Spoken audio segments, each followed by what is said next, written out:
संक्रमण तत्वों के गुणधर्म पढ़ रहे हैं। इनमें नेक्स्ट है चुंबकीय गुण। देखिए किसी भी पदार्थ में चुंबकीय गुण उसमें उपस्थित एटॉमिक इलेक्ट्रॉनों की वजह से होते हैं। पदार्थों में चुंबकीय गुणों की उत्पत्ति का मुख्य कारण इलेक्ट्रॉन की दो प्रकार की गतियां हैं।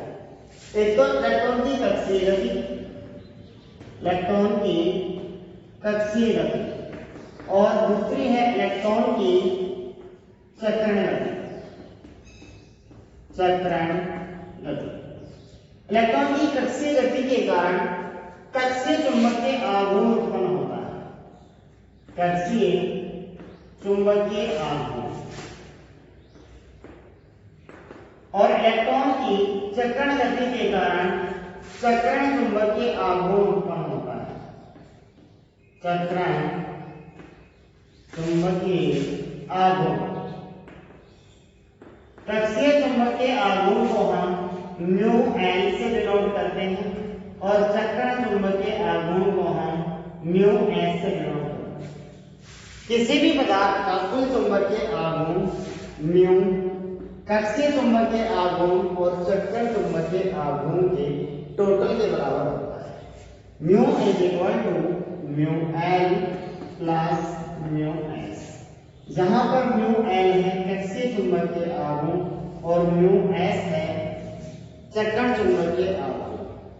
इसकी यूनिट होती है bore magneton, BM, bore magneton. इसमें मापते हैं इसको बोर मैग्नेटोन। अब हमने ये देखा कि संक्रमण तत्वों में n-1 d कक्षक ये सतह पर ही स्थित होते हैं। हम कह सकते हैं कि इनके इलेक्ट्रॉन n-1 d कक्षक में इलेक्ट्रॉन सतह पर ही होते हैं, इससे बाहर की तरफ होते हैं, जो बाहरी वातावरण से अत्यधिक प्रभावित होते हैं। जिससे इनकी कक्षीय गति, इलेक्ट्रॉनों की कक्षीय गति सीमित हो जाती है। कक्षीय गति के सीमित होने से कक्षीय चुंबकीय आघूर्ण को हम नगण्य मान सकते हैं। तो हम कह सकते हैं म्यू ये लगभग बराबर हो जाएगा म्यू एस के। म्यू एस क्या है? चक्रण चुंबकीय आघूर्ण। हम ये भी कह सकते हैं कि पदार्थ का चक्रण चुंबकीय आघूर्ण ही उसका कुल चुंबकीय आघूर्ण होगा, क्योंकि कक्षीय चुंबकीय आघूर्ण इन तत्वों का कितना हो रहा है? लगभग जीरो हो रहा है। जीरो तो नहीं हो रहा है, लेकिन लगभग जीरो है, जिसको हम नगण्य मान सकते हैं। अब एक सूत्र दिया गया जिससे हम उप सहसंयोजक यौगिकों का चुंबकीय आघूर्ण ज्ञात कर सकते हैं। Mu is equal to root n plus 2।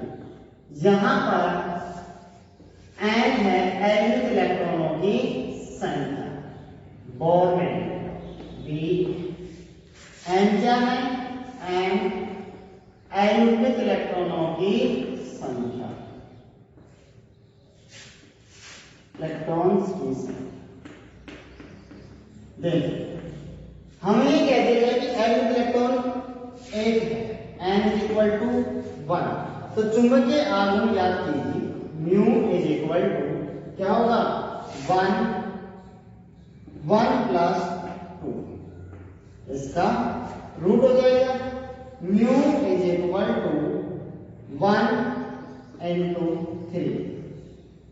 Mu is equal to root 3 और mu is equal to root 3 की वैल्यू कितनी होती है बताओ? 1.73 बोर। अगर एक एटॉमिक इलेक्ट्रॉन है तो उसका चुंबकीय आघूर्ण कितना होगा? 1.73 बोर मैग्नेटोन। ये एक इलेक्ट्रॉन के लिए हो गया, एक एटॉमिक इलेक्ट्रॉन, टोटल इलेक्ट्रॉन नहीं, एक एटॉमिक इलेक्ट्रॉन। अगर मान लीजिए दो एटॉमिक इलेक्ट्रॉन है, कितने हैं? दो। तो n is equal to 2, mu is equal to 2 plus 2 root. Mu is equal to 2 into 4, कितना हो गया? Mu is equal to root 8। Root 8 की वैल्यू होती है 2.82 बोर में। अगर एटॉमिक इलेक्ट्रॉन 2 है तो चुंबकीय आघूर्ण कितना हो गया? 2.82 बोर मैग्नेटोन। एक के लिए कितना हो गया? 1.73 बोर मैग्नेटोन। अगर नंबर ऑफ अनपेयर्ड इलेक्ट्रॉन्स 0 है, कितने हैं 0, तो देखते हैं चुंबकीय आघूर्ण कितना होना चाहिए।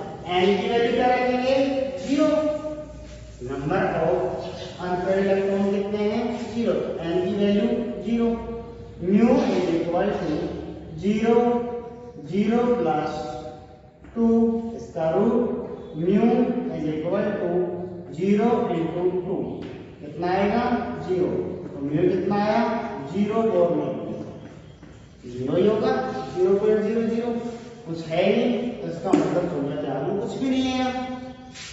हम बात करते हैं 3 अनपेयर्ड इलेक्ट्रॉन की, 3 एवरेज इलेक्ट्रॉन की।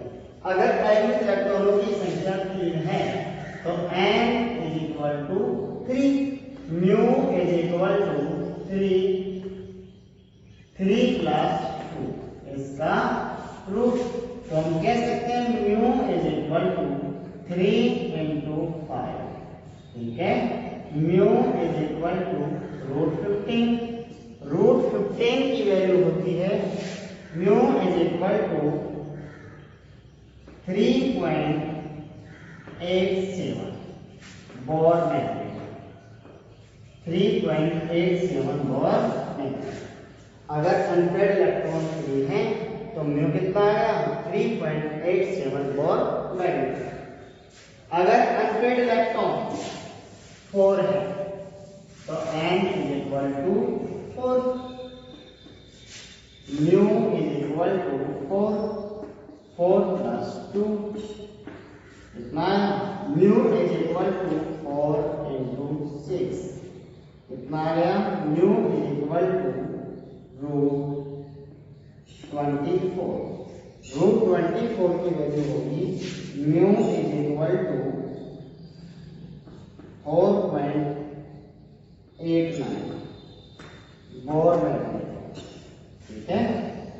अगर मान लो अनपेयर्ड इलेक्ट्रॉन 5 है तो मैक्सिमम हो गए, उसके बाद ये 13 होने लगे, तो देख लेते हैं कितना आएगा चुंबकीय आघूर्ण। ये 4 इलेक्ट्रॉन्स के लिए आया, अब 5 इलेक्ट्रॉन्स के लिए देखने n is equal to 5, mu is equal to 5 plus 2, mu is equal to 5 into 7, mu is equal to 35 का रूट, मतलब 6 से कम आएगा। अगर इस रूट की वैल्यू देखेंगे 6 से कम आएगा, mu is equal to 5.91 Bohr magnetron के आसपास। इस तरह से हम चुंबकीय आघूर्ण कैलकुलेट कर सकते हैं।